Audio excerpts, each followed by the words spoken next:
tu abandonné? Je m'interroge sur cette question parce que pourquoi il dit que le Seigneur l'a abandonné? Tout en sachant que l'œuvre qu'il a accomplie était pour nous sauver. En ce moment, il parle d'abandon. Amen. Amen. Amen. Amen. Dans ce matin, Jésus s'est fait pécheur. Voilà, Amen.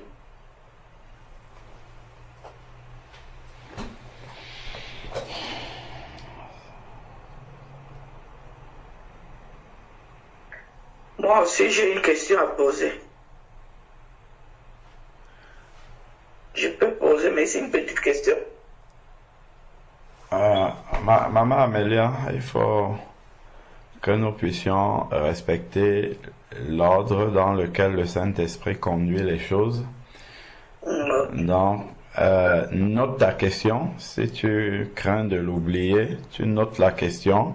Comme ça, quand le Seigneur aura permis que la réponse puisse arriver de la précédente question, on va prendre ensuite la tienne. Amen. Amen.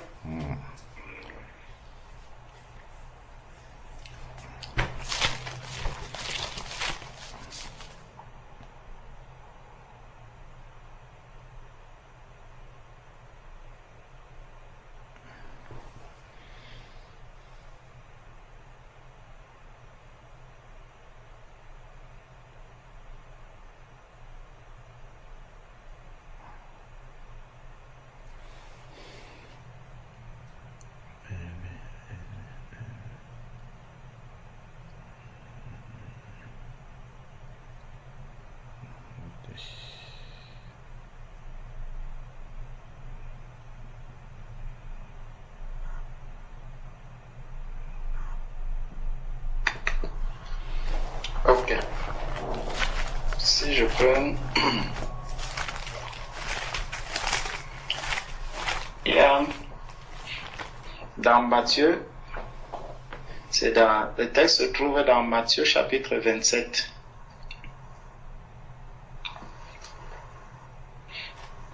Dans Matthieu.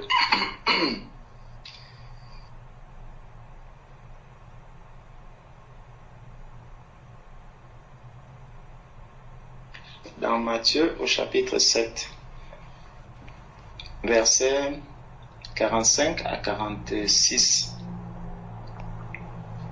Il est dit, depuis la 6e heure jusqu'à la 9e, il y eut des ténèbres sur toute la terre. Et vers la 9e heure, Jésus s'écria d'une voix forte, Élie, Élie, lama sabachthani, c'est-à-dire, mon Dieu, pourquoi m'as-tu abandonné? Cette parole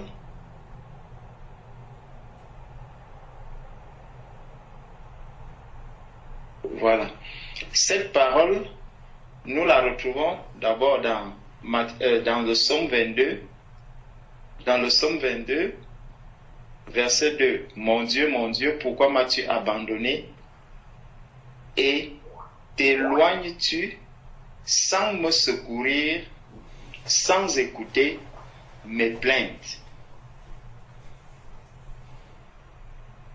Et t'éloignes-tu sans me secourir et sans écouter mes plaintes? Bon, souvent quand on écoute ceci, ces paroles de Jésus, elles prêtent souvent à confusion. Et souvent on s'appuie dessus pour contester qui est Jésus. Pour dire, mais si Jésus peut dire mon Dieu, pourquoi m'as-tu abandonné? Ça veut donc dire qu'il y a quelqu'un d'autre que Jésus est en train de prier. Prenons Galates. Allons dans Galates chapitre 3.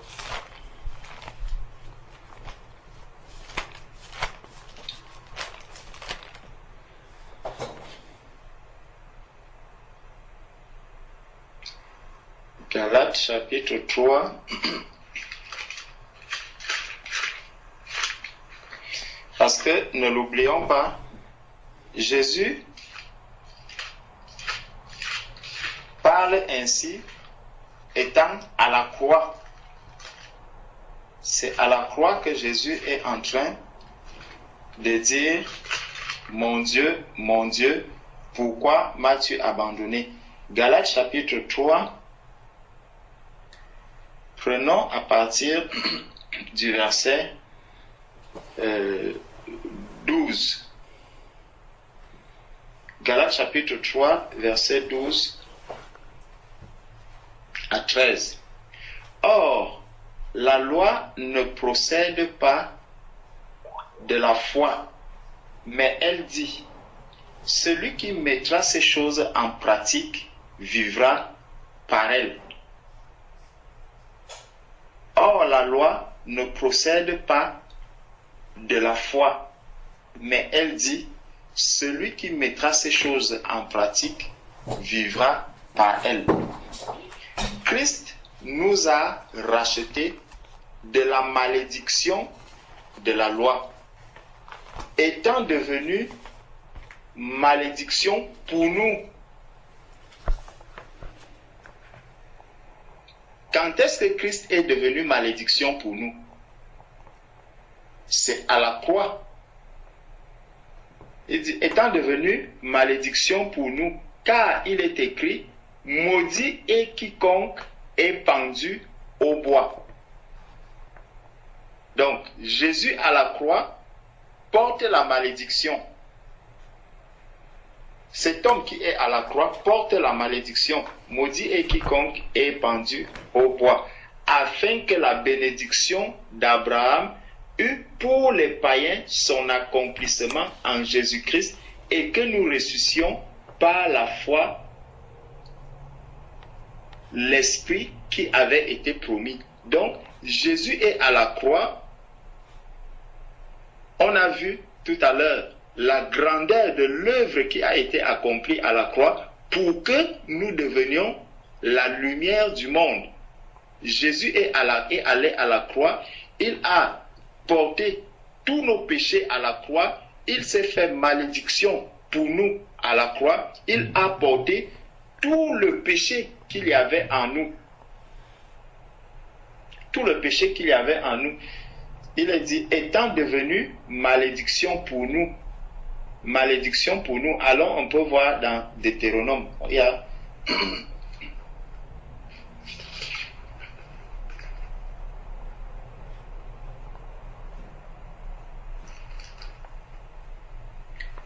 Deutéronome, j'espère que je ne peux pas.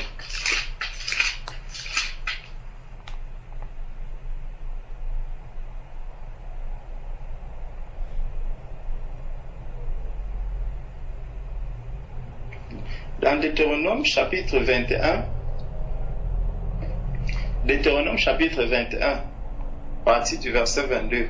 Si l'on fait mourir un homme qui a commis un crime digne de mort et que tu l'aies pendu à un bois, son cadavre ne passera point la nuit sur le bois, mais tu l'enterreras le jour même, car celui qui est pendu est un objet de malédiction auprès de Dieu.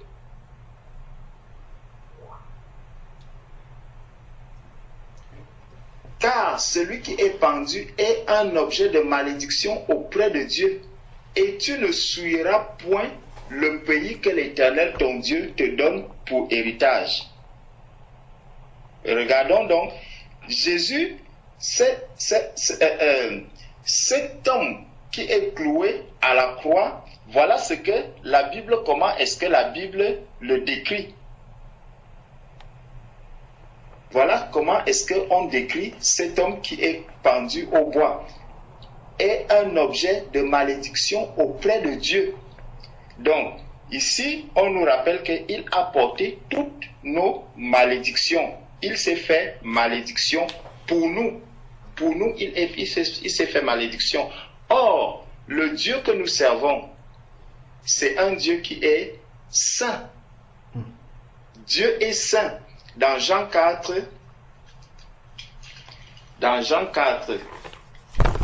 il est dit, dans Jean chapitre 4 au verset 24, Jean chapitre 4,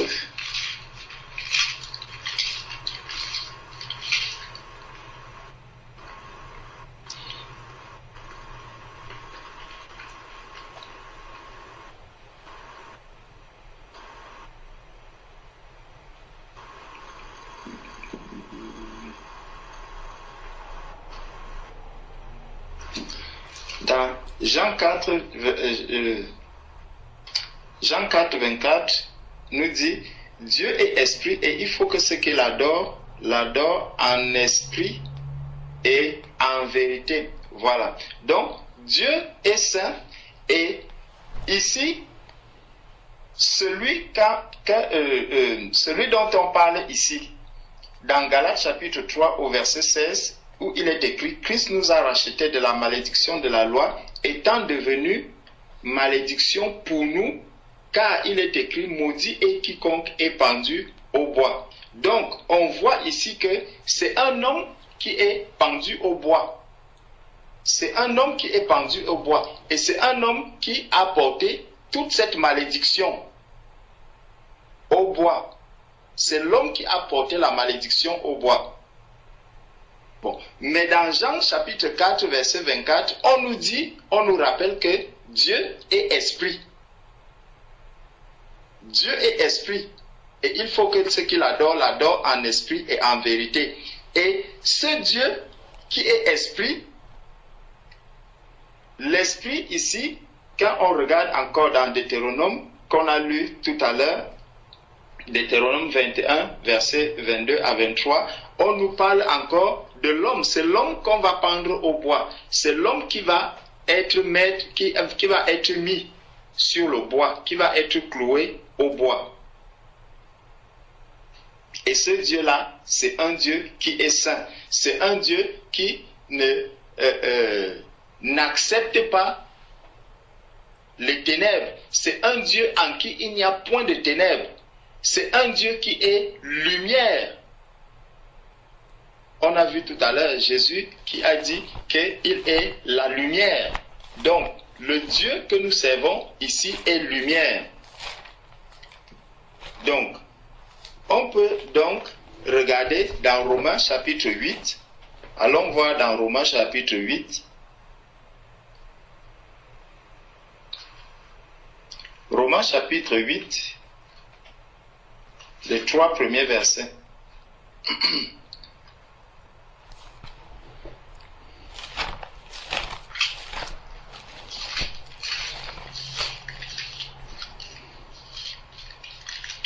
Romains chapitre 8, les 3 premiers versets. Il n'y a donc maintenant aucune condamnation pour ceux qui sont en Jésus-Christ. En effet, la loi de l'esprit de vie en Jésus-Christ m'a affranchi de la loi du péché et de la mort. Car chose impossible à la loi, parce que la chair la rendait sans force, Dieu a condamné le péché dans la chair, en envoyant à cause du péché son propre Fils dans une chair semblable à celle du péché. Donc, la chair qui est clouée à la croix, c'est la chair qui est remplie de péché, c'est la chair qui n'est plus la chair de lumière, mais c'est la chair qui porte tout le péché. Donc cette chair-là, elle est condamnée à la croix. Or, Dieu ne cohabite pas avec le péché. Dieu n'accepte pas le péché. Voilà pourquoi la chair qui est clouée à la croix cette chair n'est plus dans la communion avec Dieu. La chair qui est clouée à la croix, ici il est dit, Dieu, car chose impossible à la loi, parce que la chair la rendait sans force. Donc la loi, la chair ne peut pas obéir à la loi de Dieu. La chair ne peut pas obéir à la loi de Dieu. Mais Jésus-Christ nous a dit qu'il n'est pas venu abolir la loi, mais il est venu accomplir la loi. Et il est venu nous affranchir de la loi. Voilà pourquoi, ayant accompli la loi, Jésus a porté sur lui tous les péchés de ceux qui acceptent aujourd'hui entrer dans la lumière, entrer dans la grâce avec lui. Donc Jésus porte tous ses péchés, et quand il porte tous ces péchés-là sur lui, il ne peut plus être en communion avec le Dieu saint, le Dieu qui est sans péché, le Dieu qui n'accepte pas le péché. Et c'est à la croix, on nous dit bien qu'il a condamné cela en le clouant. Dieu a condamné le péché dans la chair en envoyant à cause du péché son propre fils dans une chair semblable à celle du péché. Donc Jésus porte les péchés de l'humanité quand il est à la croix. C'est au moment où il est à la croix, et comme Dieu ne peut pas communier avec le péché, il y a donc cette rupture entre la chair et l'esprit. Quand on regarde un peu l'image de ce qui se passe quand le Seigneur Jésus vient passer dans les eaux du baptême, il y a une voix qui se fait entendre des cieux en disant « Celui-ci est mon fils bien-aimé en qui j'ai mis toute mon affection ». Et puis, il y a le Saint-Esprit, l'Esprit qui descend. Attendez, on va voir un peu cela.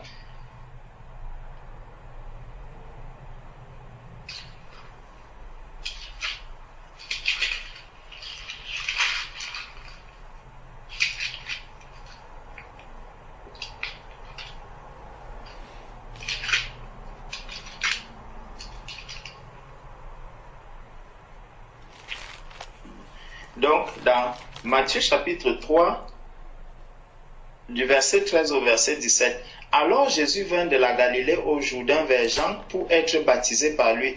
Mais Jean s'y opposait en disant, « C'est moi qui ai besoin d'être baptisé par toi et tu viens à moi. » Jésus lui répondit, « Laisse faire maintenant, car il est convenable que nous accomplissions ainsi tout ce qui est juste. » Et Jean ne lui résista plus. Dès que Jésus eut été baptisé, il sortit de l'eau et voici les cieux s'ouvrir. Et il vit l'Esprit de Dieu descendre comme une colombe et venir sur lui. Et voici, une voix fit entendre des cieux ces paroles, « Celui-ci est mon fils bien-aimé, bien-aimé en qui j'ai mis toute mon affection. » Donc, on voit l'Esprit qui est descendu. C'est vraiment la nouvelle naissance que Jésus est en train de nous montrer là. Jésus n'avait pas besoin de passer par toutes ces étapes-ci, mais il nous montre vraiment comment est-ce que nous naissons de nouveau. Quand nous naissons de nouveau, ce que nous recevons, c'est l'Esprit de Dieu. Et l'Esprit de Dieu fait de nous l'habitation du Saint-Esprit. Nous devenons enfants de Dieu, nous devenons le temple du Saint-Esprit et nous ne devons pas communier avec le péché. Nous ne devons pas communier avec le péché. Nous devons nous éloigner du péché. Tout à l'heure, on a vu qu'il n'y avait point de ténèbres. Dieu ne voulait pas que l'homme, dès le départ, dès la création, Dieu ne voulait pas que là où l'homme devait sortir, qu'il y ait des ténèbres à ce niveau. Donc, quand on est de nouveau, nous devons rester en communion permanente avec le Seigneur. Et qui dit communion permanente avec le Seigneur, dit loin du péché, séparé du péché, éloigné du péché. Donc, Jésus-Christ, lorsqu'il arrive ici, au niveau à la croix, Jésus est à la croix parce qu'il a porté les péchés de tous les hommes. Il a porté les péchés de tous les humains sur lui. Voilà pourquoi il se retrouve à la croix. Et Dieu qui ne communie pas avec le péché, Dieu va se séparer l'esprit, parce que c'est pour ça qu'on a pris Jean 4, 24 en disant que Dieu est esprit. Dieu est esprit. Donc l'esprit se sépare maintenant de la chair, parce que la chair a été, la chair porte tout le péché maintenant. La chair de Jésus qui est là à la croix porte tout le péché, et l'esprit se sépare de cette chair qui est remplie du péché. Je crois, attendez, je vais voir un autre verset.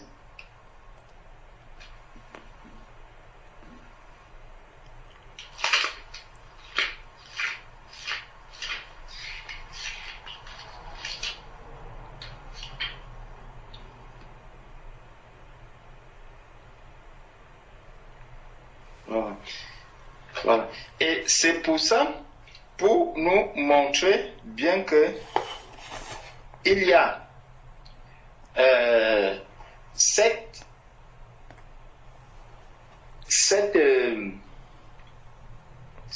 confusion que nous ne devons pas souvent faire quand nous parlons de Jésus-Christ.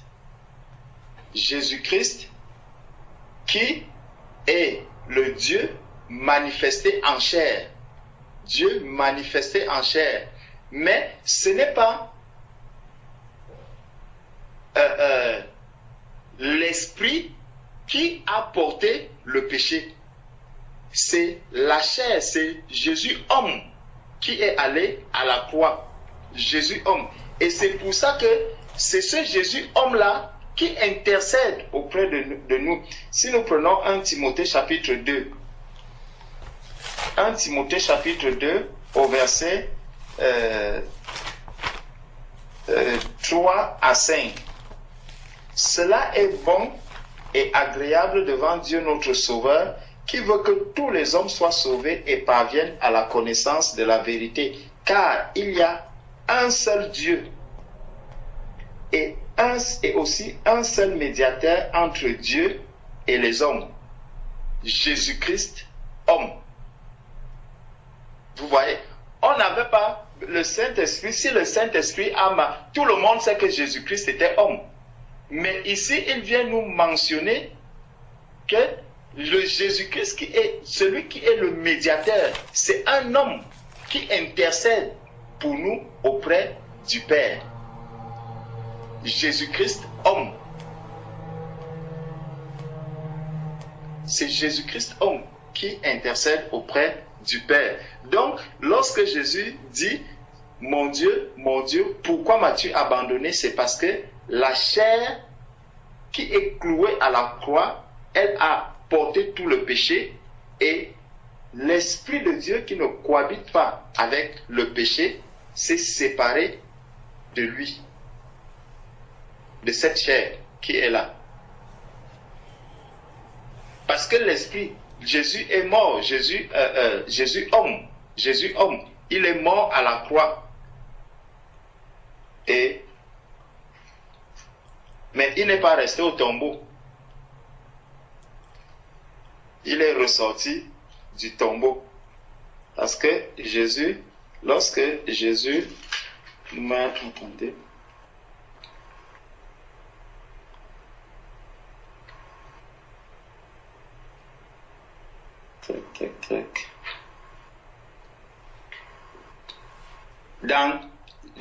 regardons dans Matthieu chapitre, la suite.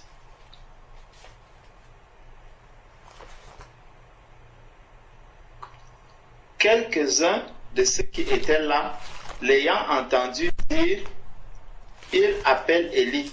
Et aussitôt, l'un d'eux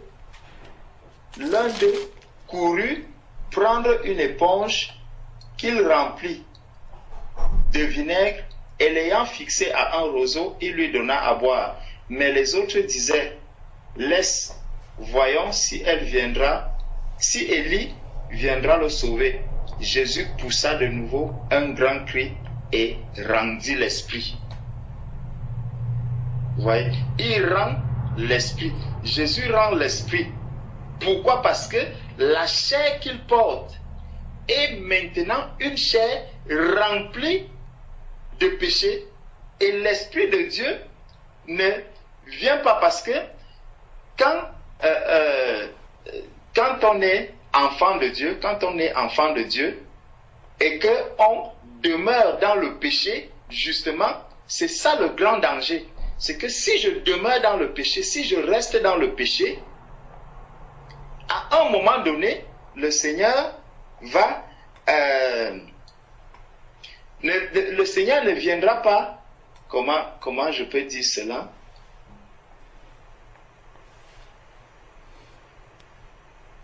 Si je commets un péché, l'Esprit de Dieu va m'alerter, il va m'amener à la repentance, il va me conduire à la repentance.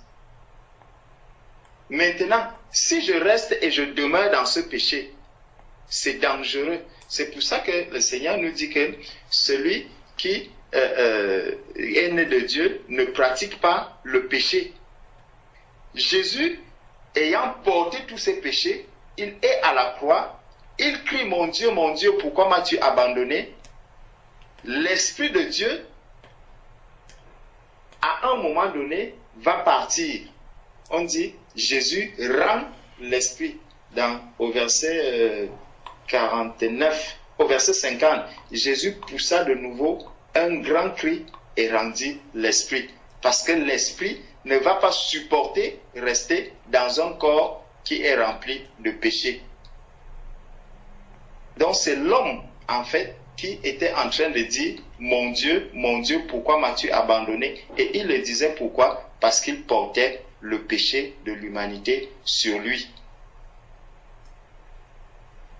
Et le péché qui est resté là, à un moment donné, l'Esprit aussi est parti. Il a fallu que Jésus soit enterré. Et la suite de l'histoire, vous-même, vous la connaissez. Mais ce Jésus qui est venu pour porter les péchés de l'humanité, le Dieu que nous servons, c'est un Dieu qui est juste. C'est un Dieu qui est saint. C'est un Dieu qui ne permet pas que le péché puisse avoir la victoire sur le juste. Le péché ne peut pas avoir de victoire sur le juste. Et par la suite, Jésus a été trouvé victorieux. Il a été jugé juste par son Père. Et le Seigneur, le Père, l'a ramené avec un corps saint, un corps parfait. Le corps avec lequel il intercède pour nous aujourd'hui, pour nous les saints. Donc, voilà ce que je pouvais dire par rapport à cela. Amen. Amen. Gloire au Seigneur. Amen. Merci Seigneur Jésus. Gloire au Seigneur. Oui, bien-aimé, je bénis le Seigneur pour la réponse du frère Georges. Parce que je voulais aussi intervenir par rapport à la question de la sœur. Donc, ce que je pensais répondre, vraiment, c'est tout ce que le frère Georges a répondu. Vraiment, sur ce que je bénis vraiment le Seigneur, que le Seigneur soit loué. Amen. Amen. Amen. Gloire à Dieu. Gloire au Seigneur. C'est une question assez difficile. Et effectivement, quand le frère a commencé à développer, c'est aussi la réponse que le Seigneur me communiquait par rapport à cette question-là. Comme le frère a bien expliqué, on sait que Jésus est 100% homme est 100% Dieu. Et le frère l'a bien expliqué, Dieu est saint et ne peut pas cohabiter avec le péché. Donc à l'instant où Jésus a été rempli de tous les péchés de l'humanité, le Dieu saint ne pouvait plus cohabiter avec Jésus homme. Donc le Dieu saint s'est retiré pendant un instant de Jésus homme. Parce que si le Dieu saint reste en Jésus, il disait toujours le Père et moi nous sommes un. Mais s'il restait comme ça, c'est que le Dieu saint va être souillé. Donc il a fallu que le Dieu saint se retire pendant un instant et que Jésus homme reste souillé, parce que le Dieu saint ne peut pas se souiller. C'est la première raison. La deuxième raison aussi que le Seigneur me montre, c'est que Dieu ne peut pas mourir. Dieu ne meurt pas. Si Dieu meurt, on ne peut plus l'appeler éternel. Éternel, c'est quelqu'un qui vit éternellement et qui ne meurt jamais. Donc, comme il fallait que Jésus homme meure, comme il fallait que Jésus tout simplement meure, il fallait que Dieu se retire de lui. Parce que si Dieu reste en Jésus, c'est que Dieu est mort. C'est ça, ça trouble les musulmans par exemple, quand on leur dit que Jésus est Dieu. Ça leur pose un problème, parce qu'effectivement Dieu ne peut pas mourir. C'est dans ces petites subtilités-là de ce qui se passe à la croix qu'on comprend vraiment comment est-ce que Jésus peut être Dieu jusqu'au bout. Donc, voilà les deux raisons pour lesquelles, et c'est vraiment le Saint-Esprit a tout conduit dans les détails. Parce que si Jésus n'avait pas dit Élie, Élie, là-bas, Sabatani, là, ça devait être très confus dans notre tête. Parce qu'on n'aurait pas compris à quel moment Dieu s'est retiré, on n'aurait même pas compris que Dieu s'est retiré. Ça devait être comme si Dieu est mort aussi. Comme si Dieu a eu le péché aussi sur lui, mais il est saint quand même. Ça devait poser un problème. Mais là, quand il parle, il dit Élie, Élie, là-bas, Sabatani, mon Dieu, pourquoi tu t'es séparé de moi? Voilà, en fait, c'est ça. Donc là, on comprend que à un moment donné, Dieu s'est retiré. Dieu a dû se retirer pour que la justice, la sainteté, la perfection de Dieu demeure et que l'immortalité aussi de Dieu puisse demeurer à ce moment-là. Amen. Amen. Amen. Sois béni, frère, sois béni vraiment, je te pense. Gloire à Dieu. Amen. C'est très clair. Merci. Amen. Seigneur. Soyez bénis, mes frères, soyez bénis, mes frères, soyez bénis, conducteurs, soyez bénis, mes frères, pour la gloire du Seigneur. Amen. Merci, mes frères. Amen. Que le Seigneur soit glorifié. Amen. Amen. Amen. Amen. Amen. Gloire à Dieu. Amen.